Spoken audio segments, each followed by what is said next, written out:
If you're born in the United States of America, you're an American, right? That's how it's always been. I mean, it's in the Constitution. But Donald Trump doesn't care about the Constitution, and he's been very open for a while about how he plans to end this core constitutional principle, end birthright citizenship. You have people on the border, and in one day they walk over, have a baby, and now all of a sudden we're supposed to pay the baby. So we are looking at birthright citizenship very seriously. It's frankly ridiculous. On day one of my new term in office, I will sign an executive order making clear to federal agencies that under the correct interpretation of the law, going forward, the future children of illegal aliens will not receive automatic U.S. citizenship. You heard that last part. Trump not only thinks he can take away a right explicitly outlined in the very first sentence of the 14th Amendment, which explicitly says, quote, all persons born or naturalized in the United States and subject to the jurisdiction thereof are citizens of the United States. But Trump being Trump, he thinks he can get rid of it all by himself, not via constitutional amendment, not even via Congress, but via executive order. Yes, our next president is planning on instructing government agencies to deny social security numbers, passports, and public benefits to newborn babies in the US whose parents don't provide proof of their immigration status. But here's the thing.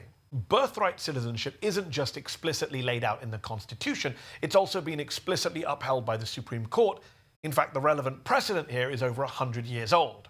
Yes, back in 1898, birthright citizenship took center stage at the Supreme Court after Wong Kim Ark, who was born to two Chinese immigrants in San Francisco, had his citizenship challenged by the xenophobic Chinese Exclusion Act, which at the time banned Chinese immigrants from becoming naturalized citizens. Nevertheless, in US versus Wong Kim Ark, the Supreme Court upheld his citizenship, despite him being born to non-citizens, writing that, quote, the 14th Amendment affirms the ancient and fundamental rule of citizenship by birth within the territory. Now, of course, the current conservative majority on the Supreme Court doesn't have a great track record when it comes to upholding precedent or constitutional rights for that matter. And with justices like Amy Coney Barrett, who once referred to the 14th Amendment as, quote, possibly illegitimate, it's not crazy to think that this court may well give Trump their stamp of approval on this issue, which, to be clear, would be a shocking and shameless disregard for the Constitution. And don't just take my word for it. Even James Ho, a conservative lawyer turned Trump-appointed judge, wrote in 2009 that, quote, text, history, judicial precedent, and executive branch interpretation confirmed that the citizenship clause reaches most US-born children of aliens, including illegal aliens. Now, as plain and obvious as the 14th Amendment is, when it comes to birthright citizenship, there are four words in the middle of that first sentence that Team Trump thinks supports their case against birthright citizenship. It's the bit where it says, all persons born or naturalized in the United States and subject to jurisdiction thereof are citizens. Conservatives argue that part, subject to jurisdiction thereof, was written in order to deny citizenship to anyone who still has loyalty to a foreign power, which they say includes people whose parents have not entered the country legally. But this isn't the mic drop they think it is. When the 14th Amendment was being passed back in the 1860s, the senators debating it pretty much all agreed that it would apply to pretty much everyone, including the children of foreign citizens with loyalty to other countries, but excluding Native Americans on reservations. Congress agreed to adopt the interpretation of Senator Jacob M. Howard, the author of the Citizenship Clause, who clarified the jurisdiction language, saying that it meant birthright citizenship would not apply to, quote, persons born in the United States who are foreigners, aliens who belong to the families of ambassadors or foreign ministers, but will include every other class of persons. When Senate Judiciary Chair Lyman Trumbull was asked if birthright citizenship applied to kids of Chinese immigrants, he said back then, undoubtedly. So conservatives say they're originalists, that the Constitution should be interpreted in accordance with the original historical era in which it was written.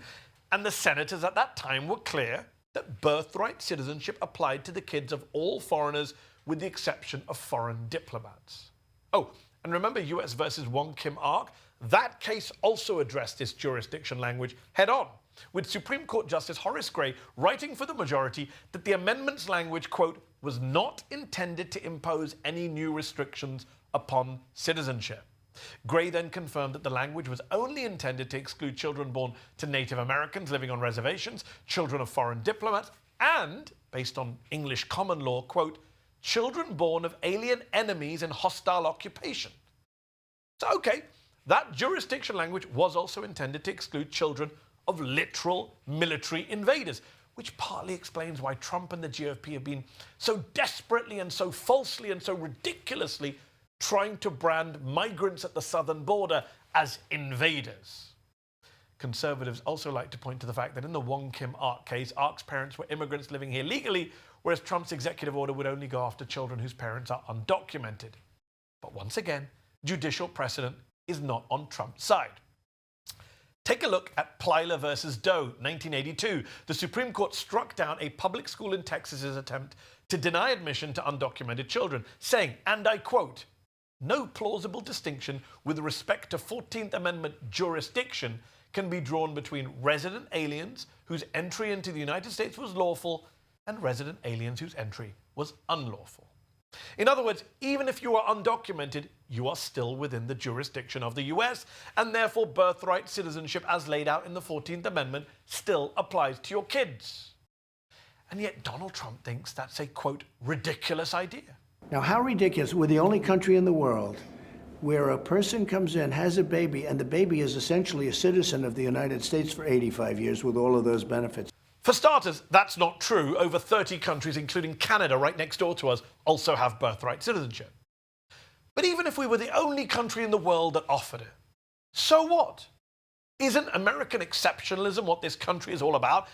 Isn't that what's supposed to make America great?